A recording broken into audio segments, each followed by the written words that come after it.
कांड 18वां। अज दा सफ़र थोड़ा रुक के कीता। कल गिट्टे विच मोच आ गई सी। बाबे दे सिर उपरली पंडोकली दे झणखणे कपड़े विचों दिसदा फरीद वेखण लई बहुत नेड़े हो के तुरना पैंदा। खाली हत्थ तुरदे मरदाने नूं कई वार खो जही लगी। बाबे दे सिर उत्ते पंड, एक हत्थ विच रबाब, दूजे हत्थ दोवें कासे सन। गिट्टे विच मोच ही आई सी, घट्टो घट्ट रबाब तां फड़ लवां। पर बाबे दी झूम वेख के ओदी हिम्मत नहीं पई। हाले पहले पहर दे कुछ ही पल शुरू होए सन। पाक पट्टन तो तुरन वेले इन्ना दर्द नहीं सी। हुणे एक राही कोलों लंघदा कह के गया सी, जे फकीरा जोड़ां विच दर्द ए तां दरिया दी सलाब तो दूर हो के तुर। कदे कदे जदों ओह पिछे रहिंदा, बाबा अपनी चाल धीमी कर दिंदा। उंज भी हुण दिन चढ़ आया सी। अगे तुरदा बाबा साफ दिसण लग पिया सी।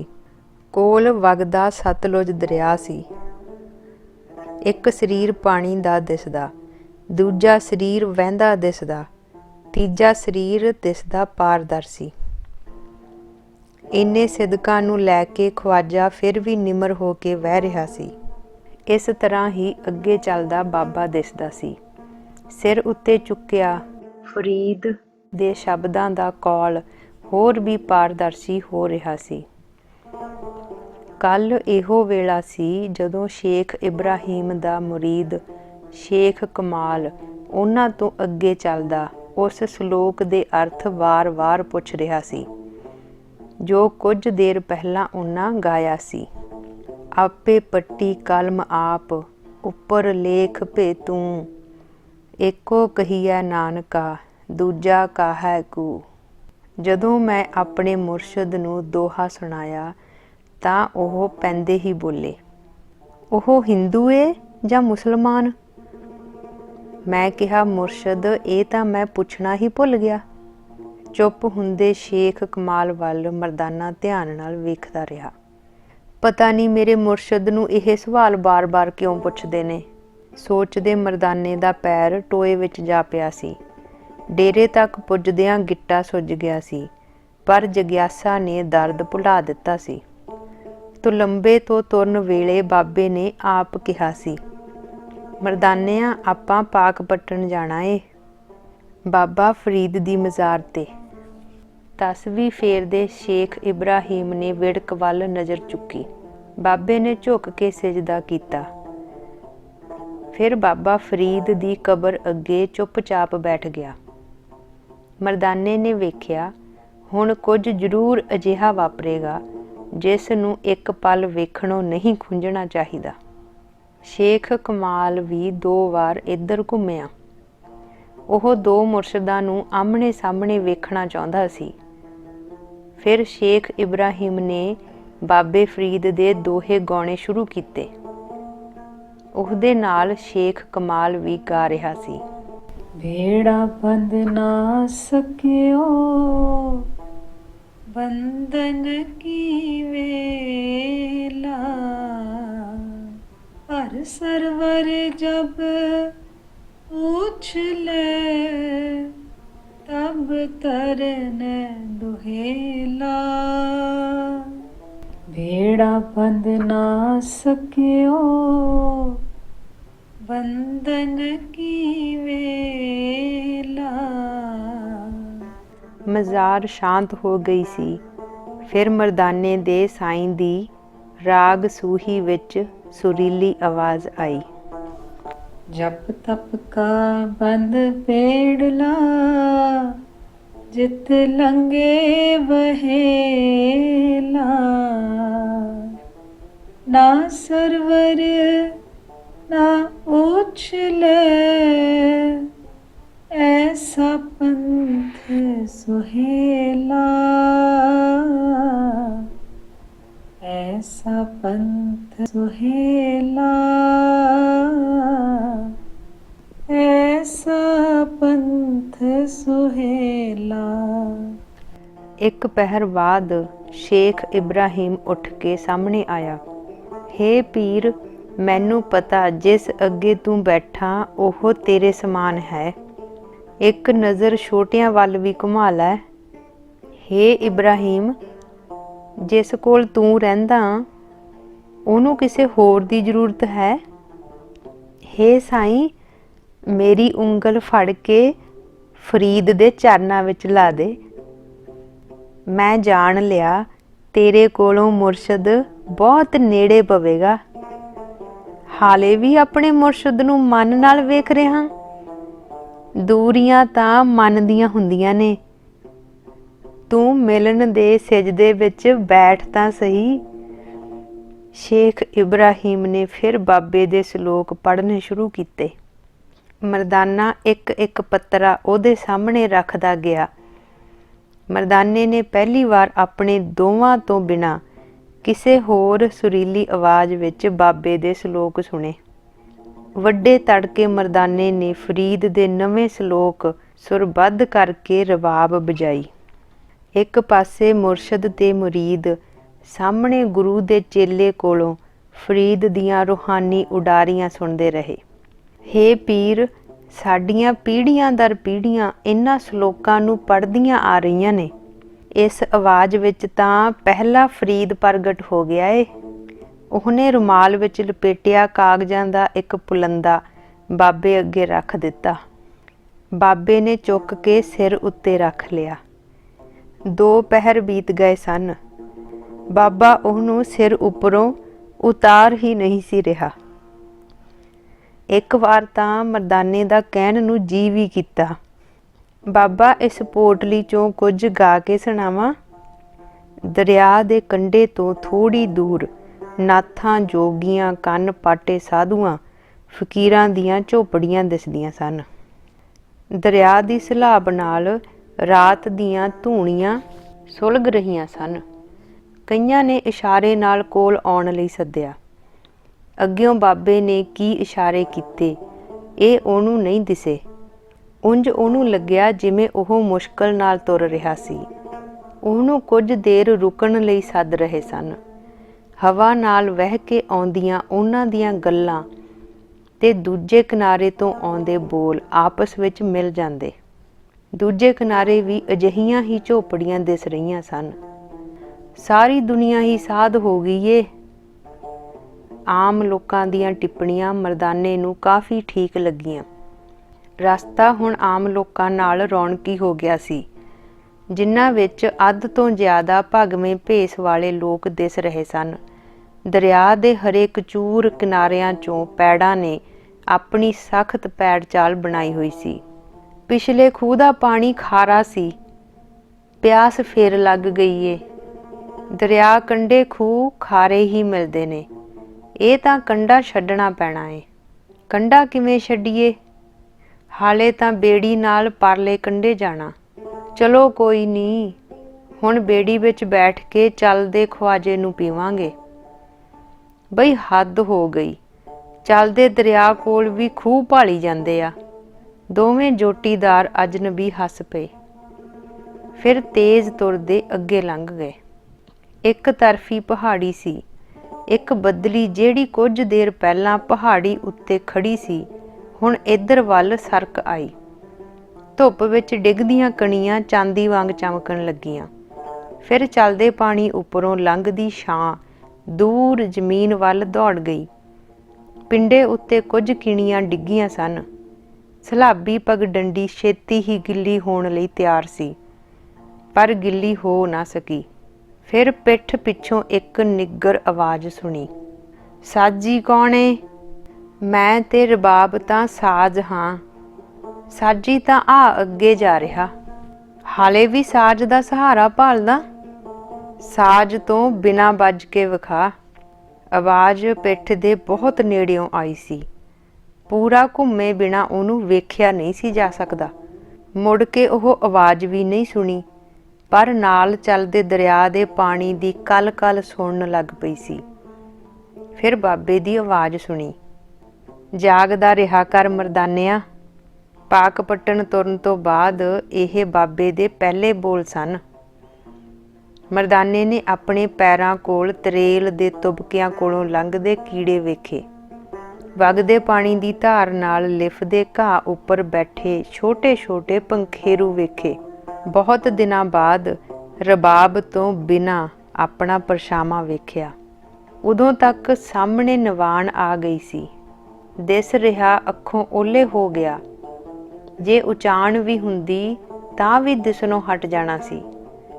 ਦੋਵੇਂ ਵਾਰੀ ਦਿਸਣ ਵਿੱਚ ਕੀ ਫਰਕ ਸੀ ਫਿਰ? ਇਸੇ ਕਰਕੇ ਮਨ ਵਿੱਚ ਪਾਕ ਪੱਟਣ ਜਾ ਪਹੁੰਚਾ। ਦੁਪਹਿਰ ਦੀ ਨਮਾਜ਼ ਤੋਂ ਬਾਅਦ ਉਹ ਤੇ ਸ਼ੇਖ ਕਮਾਲ ਮਜ਼ਾਰ ਦੇ ਆਲੇ ਦੁਆਲੇ ਫੈਲੀਆਂ ਪਗਡੰਡੀਆਂ ਉੱਤੇ ਘੁੰਮਣ ਲੱਗੇ ਸਨ।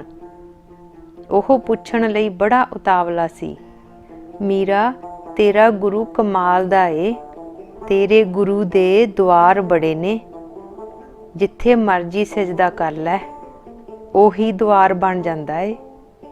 ਤੂੰ ਠੀਕ ਕਹਿੰਦਾ ਕਮਾਲ, ਜਦ ਗੁਰੂ ਮੁਰਸ਼ਿਦਾਂ ਨੂੰ ਮਿਲਦਾ ਏ ਫਿਰ ਵੀ ਇੱਦਾਂ ਦਾ ਜਾਪਦਾ। ਜਦੋਂ ਖਲਕਤ ਵਿੱਚੋਂ ਲੰਘਦਾ ਮੇਰਾ ਮੁਰਸ਼ਿਦ ਬੱਚੇ ਦੇ ਖੰਘਣ ਨਾਲ ਵੀ ਰੁਕ ਜਾਂਦਾ ਏ। ਹਾਏ ਅੱਲਾ, ਮਰਦਾਨਿਆਂ ਇਹੋ ਜਿਹੇ ਦੁਆਰਾਂ ਨੂੰ ਤਾਂ ਮੈਂ ਤਰਸ ਗਿਆ। ਉਹਨੇ ਕਾਲੇ ਚੋਗੇ ਦਾ ਪੱਲਾ ਚੁੱਕ ਅੱਖਾਂ ਸਾਫ਼ ਕੀਤੀਆਂ। ਉਸ ਤੋਂ ਬਾਅਦ ਉਹ ਕੁਝ ਨਹੀਂ ਬੋਲਿਆ, ਪਰ ਉਹਦੀਆਂ ਅੱਖਾਂ ਮਜ਼ਾਰ ਤੱਕ ਗਿੱਲੀਆਂ ਹੀ ਰਹੀਆਂ।